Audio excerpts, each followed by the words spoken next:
First time ஓட்டர்ஸா இருக்கீங்களா? என்ன documents எடுத்துட்டு போணும்? அங்க போய் என்ன பண்ணணும்னு தெரியலையா?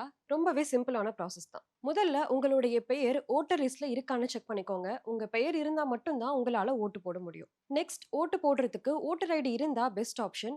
அப்படி இல்லன்னா Aadhaar card, PAN card, passport, driving licence இதுல எது மாதிரி ஒண்ணான கவர்மெண்ட் இஷ்யூ பண்ற ஐடி இருந்தாலே போதும். போலிங் பூத்க்கு போனதும் அங்க இருக்கிற அஃபீஷியல்ஸ் உங்களுடைய நேம் ஓட்டர் லிஸ்ட்ல இருக்கான்னு செக் பண்ணுவாங்க. செக் பண்ணதும் உங்களுடைய விரல்ல ஒரு இங்க் மார்க் போடுவாங்க. இதுதான் நீங்க ஓட்டு போட வந்தீங்க அப்படின்றதுக்கான அடையாளம். அடுத்ததா உங்களை இவிஎம் மிஷின் இருக்கிற இடத்துக்கு அனுப்புவாங்க.